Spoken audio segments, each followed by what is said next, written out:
t'as la tête de l'autre, là, tu ressembles à l'autre de la TV, là. Nathalie. Kevin! Amédée! Nathalie! Madame Termotte! Allô, chef. Nathalie. François Pirette, voilà, tu ressembles à François Pirette.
C'est une saloperie, hein, ça, Alzheimer. Hein. Moi, je dis c'est une saloperie, hein, la nouvelle maladie à la mode. On ne parle plus que de ça. Ah, Alzheimer. Oh, ça passerait bien de ça, hein. Ici, ils viennent de faire un nouveau pavillon à côté du Home. Pavillon Alzheimer. Ils sont fiers, hein. En plus, il paraît que ça leur a été inspiré par Sarkozy. Sarkozy. Il aura fallu que je vive jusqu'ici pour voir ça. Sarkozy. Oui, il paraît qu'il l'avait dit dans sa campagne présidentielle. Il avait dit, si je deviens président, ce sera une de mes premières priorités. Je m'occuperai de l'Alzheimer. Prenez pas grand risque en promettant ça. Hein. Et si jamais il ne tient pas promesse, hein, les principaux concernés seront les premiers à avoir oublié. Hein, donc... Demain, au race gratis, c'est la même chose. Hein. Donc ici, comme ils sont toujours un petit peu complexés par rapport aux Français, ils voulaient faire pareil. Ils ont fait pavillon Alzheimer. Ils ont mis Vital. Ah oui, il n'est même plus dans ma chambre, madame. Ben non. Tiens. Cela dit, c'est bien. J'ai été visité, c'est bien. J'ai vu, c'est pas mal. Le pavillon Alzheimer. Et j'ai demandé à l'infirmière, je dis, mais pourquoi qu'on dit maladie d'Alzheimer? Elle m'a dit, écoutez, j'ai fait mes études il y a longtemps. Elle m'a dit, je l'ai su.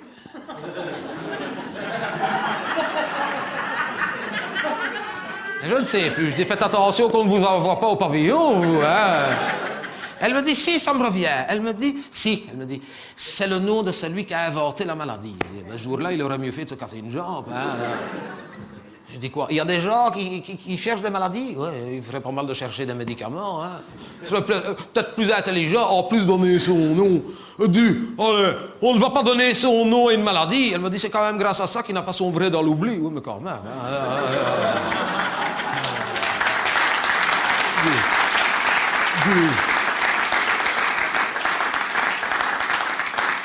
Tu irais donner ton nom à une maladie, toi. C'est déshonorant, hein. Oh, ça peut arriver à n'importe qui, n'empêche. Et, par exemple, je ne sais pas, je ne vous veux pas de mal. C'est comment votre nom de famille? Jadin. Comment? Chatin? Jadin. Jadin. Jadin. Et vous? C'est comment? Pavone. Pavone. Pavone Jadin. Oui, mais vous ne vous doutez de rien. Imaginez, vos enfants font de brillantes études. Pavone et Jadin sont sur un banc à l'école, font de brillantes études. Hein? Oh, ils décrochent une bourse, on va en médecine. Ils ne vous demandent rien. Il y en a un qui trouve une maladie, l'autre un médicament. Hein? Mais une maladie, je ne vous souhaite pas de mal, mais une vraie, quoi. Hein? Une qui coule, quoi. Avec du pu. Hein? Et tout fier, l'autre, oh, j'ai trouvé une maladie, je vais lui donner mon nom, une pavone. Imaginez votre sœur après, pendant des générations. Il y a une maladie qui va s'appeler une pavone. Imaginez, des gens vont revenir de l'étranger, avec des têtes comme ça. Et leurs amis vont dire, oh, tu n'as pas l'air bien. Ben non, mais j'ai été en voyage, j'ai dû m'asseoir sur un cabinet un peu douteux. J'ai attrapé une pavone.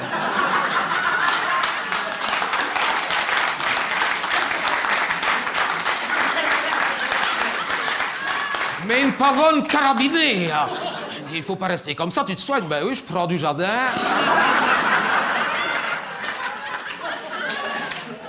C'est quand même plus glorieux de donner son nom à un médicament, enfin, sauf si c'est un suppositoire, bien sûr. Rendez compte, Alzheimer, tout fier, il va donner son nom. Il paraît que ça se fait souvent. L'infirmière m'a dit, il paraît que ça se fait souvent. Les scientifiques, tout ça, les chercheurs donnent leur nom à la maladie. Je serais curieux de voir la tête de celui qui a appelé ça la gastroentérite. Il paraît qu'ils étaient deux, hein. Maurice Gastro et Robert Entérite. Ils étaient deux. Là, c'est Alzheimer. Cela dit, j'ai été visiter le pavillon, c'est pas mal. Je dois dire, ce n'est pas mal du tout. Ce n'est pas mal du tout. Tout est conçu pour eux. Hein. Ah oui, par exemple, il y a une télévision, mais c'est pas raccordé à la télédistribution. Hein. Ah non, il y a un magnétoscope et une cassette. Oui, ça suffit. Hein, pour eux, ça suffit largement. Pour ça, c'est bien pensé. Hein. Par exemple, nous, ici, on a le menu de la semaine affiché au réfectoire. Eux, c'est le menu du jour, pour que vous n'ayez pas trop... Hein. Ce qui m'inquiète, c'est que le menu du jour, il est quand même boulonné dans le mur et gravé dans le marbre.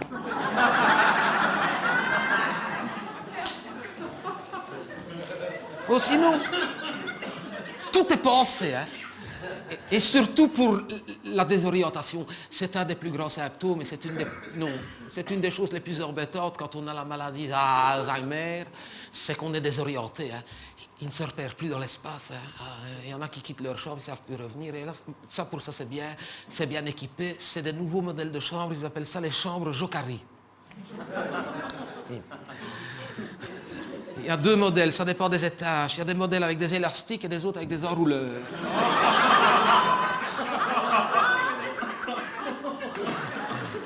C'est la chambre Jokari.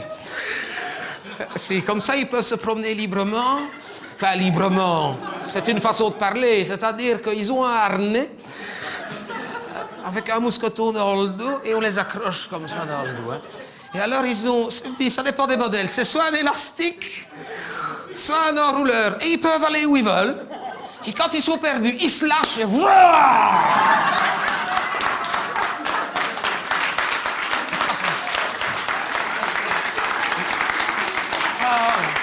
Il y en a qui font de ces vols planés maintenant.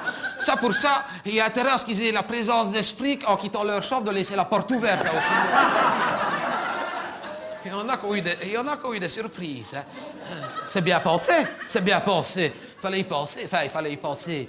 Quand ils sont tout seuls à se promener, ça va. Mais pour le moment, ils sont 27 au pavillon. Quand ils commencent à tous sortir en même temps, qui vont dans tous les sens. Moi, une fois, j'ai été rejoindre Vital pour aller manger avec lui. Je suis arrivé, ils étaient tous de sortie. T'aurais dit un apron au crochet. À un moment, il y en a un qui s'est lâché. Ça a fait une touillette. On a mis 3 semaines à la désemêler. Hein. Et le pavillon Alzheimer. Et moi, je ne suis pas rassuré. Hein. Non, parce qu'il voudrait que j'y aille. Il faut faire de la place. Comprenez? Il y a de la place au pavillon, donc il faut faire de la place ici. Comprenez? Hein, tout ça, c'est commercial. On veut m'envoyer là-bas. Ah oui, on est évalué toutes les semaines. Ah oui, il faut prouver qu'on a encore de la mémoire. Je suis comme ça, j'ai le trac. Hein. Il y a un docteur qui passe toutes les semaines. Hein. Et il évalue. Hein. Et il pose des questions et c'est un vicieux. Hein. Penses-tu qu'il me demanderait si je me souviens de ce que je faisais l'année de ma communion et tout ça? Non. Qu'est-ce que vous avez fait hier? Non, c'est pas une question de mémoire, c'est une question de motivation. Hein. Qu'est-ce que tu veux que j'ai fait plus hier qu'aujourd'hui? Rien, donc je ne sais pas quoi lui dire. Qu'est-ce que vous avez fait hier? Oui, dis, allez, qu'est-ce que vous avez mangé hier à midi? Non, ça je sais. Du boudin et des pommes. Oh, exact. C'est pas une question de mémoire, c'est une question d'habitude. Je sais bien qu'on était jeudi, je sais bien que tous les mercredis, c'est du boudin et des pommes. Hein. Bah oui. Écoutez, madame, je suis ici depuis des années. Ils n'ont jamais changé le menu de la semaine. Toutes les semaines, c'est la même chose. Été, printemps, hiver, automne, c'est toujours le même menu. Donc, je sais quand même bien que le mercredi, c'est du boudin et des pommes. Il viendra encore le vendredi, je peux lui dire que la veille, c'est des roulements, ça, bah alors. Oui, mais lui, il ne vient que le jeudi. Enfin, il ne venait que le jeudi, parce qu'au bout de 3 mois, il a quand même fini par se douter de quelque chose, tout médecin qu'il est. Parce que, comme il venait à chaque fois le jeudi. Alors, qu'avons-nous mangé hier? Du boudin de pommes. Encore. Alors, à chaque fois, il notait. Donc là, il était voir à la cuisine et c'est là qu'il s'est rendu compte qu'évidemment, que je pouvais lui répondre du boudin de pommes jusqu'à la Saint-Glinglin. Notez que ça a eu un côté bénéfique parce que grâce à ça, depuis, on change le menu toutes les semaines. Enfin, ça a un côté bénéfique pour notre santé alimentaire, mais pour le reste, je suis comme ça. Hein. Ah oui, parce que maintenant, on change les plats toutes les semaines. Je suis comme ça. Hein. J'ai peur de me tromper. En plus, il ne vient plus jamais le même jour. Il vient par surprise, c'est un vicieux. C'est un vicieux. Alors, au début, pour être sûr de ne pas me faire prendre, je faisais des copions. Dès qu'on amenait les plats à table, je faisais des copions. Ah oui, mais tout petit pour qu'il ne le voit pas. Hein, mais je le vois pas non plus, parce que moi, ça le... Même avec mes lunettes, hein, donc je faisais des copions comme ça, mais là, il se doutait de quelque chose. J'avais des panneaux. Alors, à un moment, j'ai eu une idée pour qu'il ne se doute de rien. Dès qu'on amenait un plat, hop, j'en mettais un petit peu dans ma poche. J'en prélevais dans tous les plats. J'ai 6 poches à mon peignoir. Donc, je faisais lundi, mardi, mercredi, jeudi, vendredi, samedi. Oui, non, je n'ai que 6 poches, malheureusement. Enfin, de toute façon, pour le dimanche, c'était pas important, parce que de toute façon, comme le dimanche, il mélange tous les restes de la semaine, je prenais un petit peu de chaque poche. J'ai vu une connerie. Alors, je l'attendais. Alors, il venait, bonjour, docteur. Alors, on va évaluer votre mémoire. Encore. Alors, j'étais prêt. Alors, qu'avons-nous mangé hier? Alors, hier, on est mercredi, donc hier, mardi, poche de droite. Alors, je faisais semblant d'être distrait, de chercher mon mouchoir. Là, tu sais, ben, c'est-à-dire, voyez-vous que... Alors, et je touillais bien dans ma poche, comme ça, je touillais. Et après, je faisais semblant de réfléchir, que je me concentre un peu. Eh bien, hier, voyez-vous, docteur, c'est difficile à dire, mais du lapin au pruneau et du maroilles en dessert. Il me dit, oh, exact, ouf, toi. Oh. Et ça a duré comme ça pendant quelques semaines, jusqu'aux dernières vacances de Pâques. Voilà, pas qui part 3 semaines en vacances. Sans dire quand ce qui revenait, j'étais comme ça. Oui, mais 3 semaines, mais que 6 poches, moi. J'en ai caché, mais partout ce que je pouvais. J'en ai mis dans toutes mes poches. Je me dis, si jamais il revient demain, qu'est-ce qu'on fait? J'en ai eu jusque dans mes chaussettes. J'en ai mis dans mes chaussettes devant. J'en ai mis dans mes chaussettes derrière. Dans mes pantoufles. J'en ai mis dans mon pantalon, dans mon caleçon. Derrière, devant. J'en mettais où est-ce que j'avais de la place, hein, madame? Ah, oui, hein. Ah. Et puis il est revenu, juste après les vacances de Pâques. Je me dis, pourvu qu'il me demande pas ce qu'on a mangé le vendredi saint. Parce qu'on avait eu du poisson 2 fois, à midi et au soir. Ça n'a pas raté. Hein. Qu'est-ce qu'on a mangé vendredi saint? J'étais pas fier. Hein. Déjà, pour aller fouiller mon caleçon devant le docteur. J'étais gêné, hein. Je devais aller tripoter là-dedans, hein. En toute décontraction en plus. Tu sais, comme si de rien n'était. Presque en sifflant. Faites pas attention, docteur, nous sommes 2 hommes, hein. Vous avez fait votre service militaire au moins, j'en ai une qui redescend. Oui, mais j'anticipais, je savais déjà que je devais remonter mon doigt à ma bouche. Rien qui repasse. Vous voulez pas goûter à ma place? Et je remonte et j'hésite que je lui dise des crevettes ou des moules. Il regarde sa fiche, il dit, bah non, il dit, c'est du jambon. Jambon, il y a si longtemps que ça que c'est là. N'empêche que j'avais eu faux. Vous riez, madame, mais j'avais eu faux. Pour la première fois, j'avais eu faux. Je risquais le pavillon. J'ai dit, non, s'il vous plaît, docteur, pas le pavillon, je vous en supplie. Je veux bien retourner à Lourdes si vous voulez, mais je ne veux pas le pavillon. Il me dit, vous savez que c'est le règlement, hein. Dès la première défaillance de mémoire, c'est le pavillon, il faut faire de la place. Hein. Oui, mais donnez-moi une question de rattrapage, s'il vous plaît, n'importe quoi. Demandez-moi ce que je faisais quand j'avais 12 ans. Il dit, c'est trop facile, et malhonnête, t'étais même pas né, qu'est-ce que t'en sais? Il dit, bon, allez, je suis de bonne humeur, il me dit une question facile. Non, mais s'il vous plaît. Que faisiez-vous? Parce que ça, tout le monde s'en souvient. Si vous ne vous souvenez pas que ça, c'est que c'est grave. Que faisiez-vous quand vous avez appris l'assassinat de Kennedy? C'est vrai qu'on se souvient tous de ce qu'on faisait quand on a appris... Tu te souviens, quand on a appris l'assassinat de Kennedy? Impossible. Impossible de lui dire. Enfin, c'est pas que je ne pouvais pas, c'est que je ne voulais pas. Ah non, enfin, je ne voulais pas. Parce que je me souvenais pertinemment de ce que je faisais quand j'ai appris que Kennedy était mort, j'étais au cabinet. Bon, ben quoi, ça arrive, hein, madame, c'est pas très glorieux, je vous le dis parce que vous me le demandez. Je ne suis pas fier de ça. Mais si, j'avais eu une diarrhée à ce moment-là, Maurice Gastro et Robert Enterrit n'avaient pas encore donné leur nom, on disait encore une diarrhée. Et j'étais très ennuyé parce que c'était même pas chez moi, c'était chez mon frère. J'étais chez mon frère et il n'avait plus de papier. Et je n'osais pas sortir comme ça. Ah oui, c'était un repas de famille. Je n'avais pas appelé ma belle-sœur pour lui dire, je n'ai plus de papier. Enfin, je n'ai plus de papier. Moi, à ce moment-là, nous, on n'était pas riches, c'était pas du papier, c'était du journal. Hein. Quoi, c'est vrai? Ah bah tiens, tu te souviens, on découpait le journal, hein, on n'avait pas de gaspillage à ce moment-là. Là, c'est pas mon frère qui s'amène et qui me crie au travers de la porte des toilettes. Amédée, tu ne devineras jamais. Je dis quoi?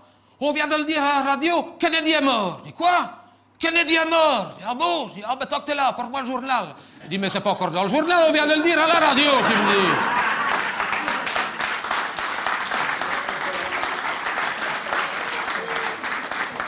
Je ne pouvais quand même pas raconter ça au docteur, donc j'ai improvisé.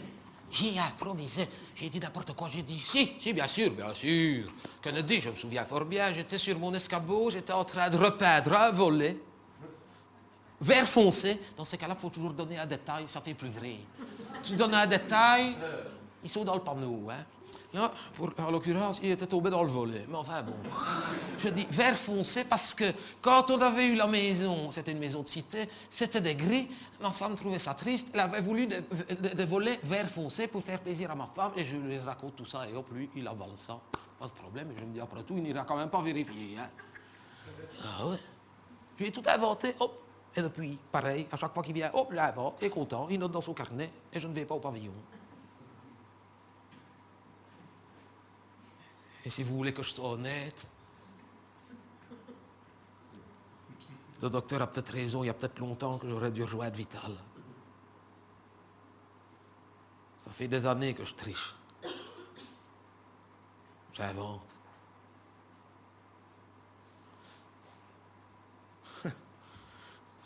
Vous avez cru que je vous avais raconté ma vie? Qu'est-ce que vous en savez? Qu'est-ce que vous en savez? Chaperon rouge. Sorcière. Soldat inconnu. La taupe, tout ça. Vous y avez cru, hein?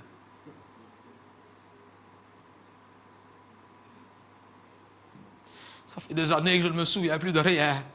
Mais j'ai tellement peur d'aller au pavillon. À chaque fois qu'on me demande de raconter, moi n'importe quoi, je raconte, hein.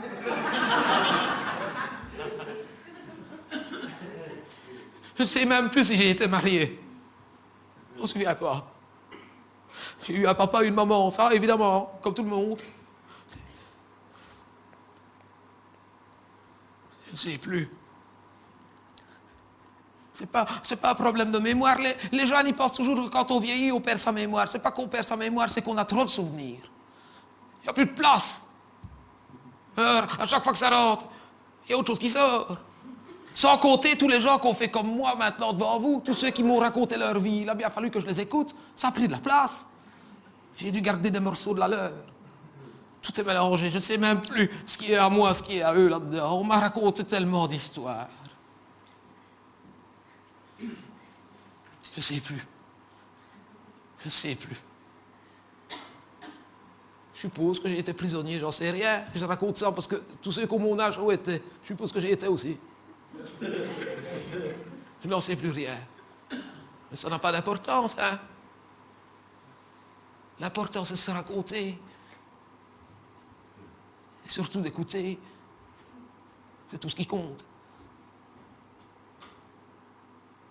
D'ailleurs, il y a quelqu'un qui a dit un jour, je ne me souviens plus de qui, c'est pour te dire, mais je sais qu'il l'a dit.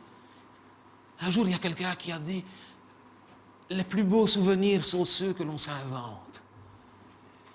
Et l'imagination ne me fait pas défaut.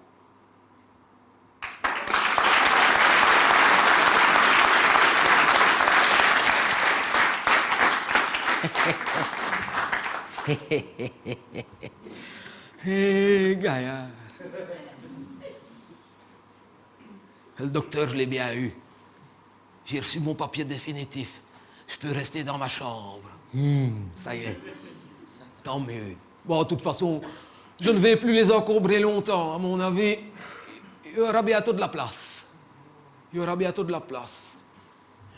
Je m'en doute parce qu'en ce moment, il y a les infirmières qui n'arrêtent pas de venir me voir parce qu'elles veulent savoir, quand ça va m'arriver, si je vais me faire enterrer ou si je vais me faire incinérer. Il y a d'autres questions à poser quand même, hein.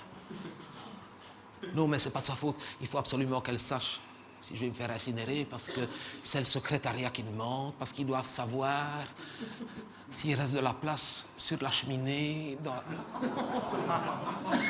au réfectoire. C'est parce qu'ici, généralement, on se fait incinérer. Comme on n'a pas beaucoup de familles, généralement, on nous ramène ici au réfectoire. C'est beau. Il y a tous des petits pots comme ça sur la cheminée. Il y en a en inoxydable, en cuivre, en argent. C'est beau. Quand on n'est pas au courant, on se croirait dans le living d'un champion de kicker. C'est beau, c'est des belles garnitures. Alors, il y a une petite plaque avec un petit couvercle. Sauf la dernière. Comment est-ce qu'elle s'appelait encore, cette femme-là? Rosa. Ça y est, ça me revient. Rosa. Oui. Elle, on n'a pas pu lui mettre son couvercle. Le couvercle est à côté parce qu'elle avait une broche dans sa jambe. Alors, elle dépasse. À l'air bête, on dirait qu'on est revenu avec le tisonnier.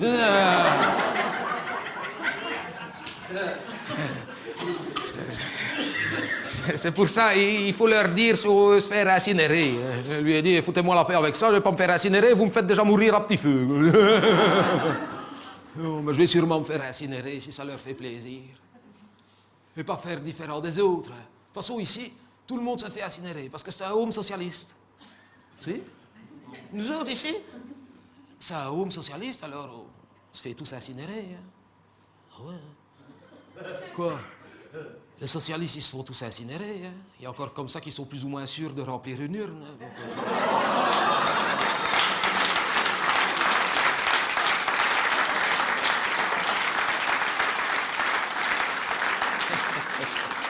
Non.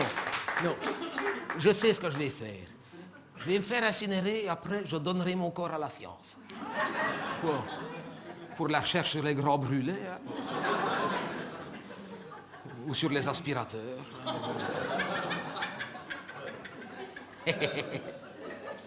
On est peu de choses, hein. Non, mais je blague, mais...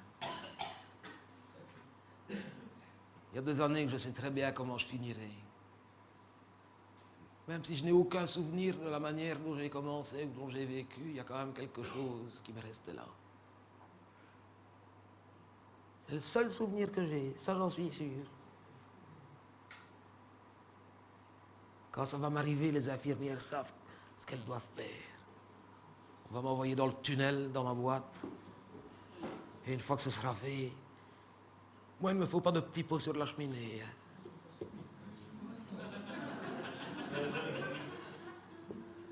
Faut me remettre là-dedans. Retour à la case départ. Elles me mettront dans ma boîte et elles savent très bien où est-ce qu'il faut aller la mettre. Moi, il ne faut pas la cheminée. Hein.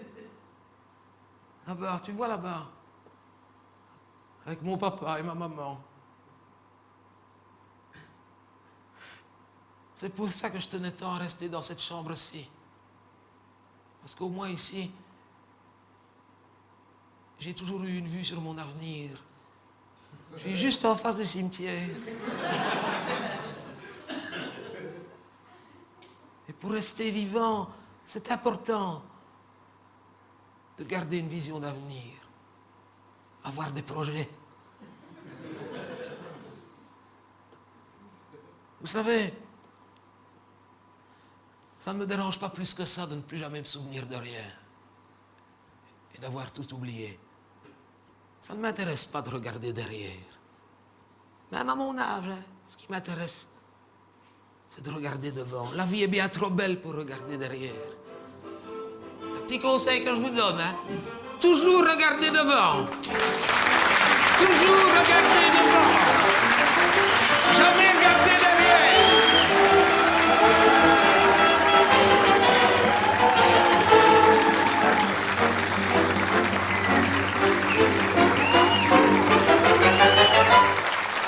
La vie qui pas toujours. Vive la vie, vive l'amour, la vie qui nous appelle. Comme l'amour est là, c'est elle qui fait chanter la joie. Quand tu vis, c'est de pas. Quand tu vas, la vie est belle. Où tout est pour moi.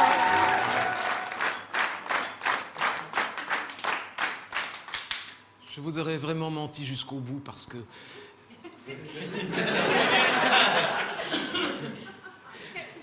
Bien sûr que ce ne sont pas mes souvenirs, mais je ne les ai pas inventés. Ou pas vraiment. Ils m'ont été rapportés par 3 personnes à qui je voulais dédier ce spectacle. Ce sont les souvenirs de mon grand-père, de mon tonton Alain et de mon papa, qui lui a vraiment passé les premières semaines de sa vie dans une boîte à chaussures au fond du four. Ce spectacle est pour eux. Merci. Et à bientôt.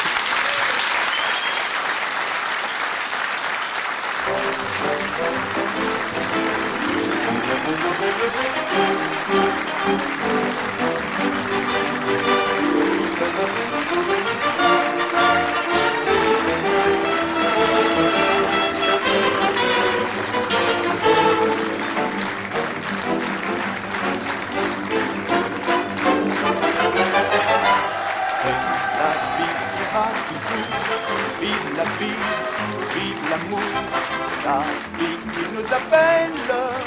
Comme l'amour est là, c'est elle, oui c'est elle qui fait chanter la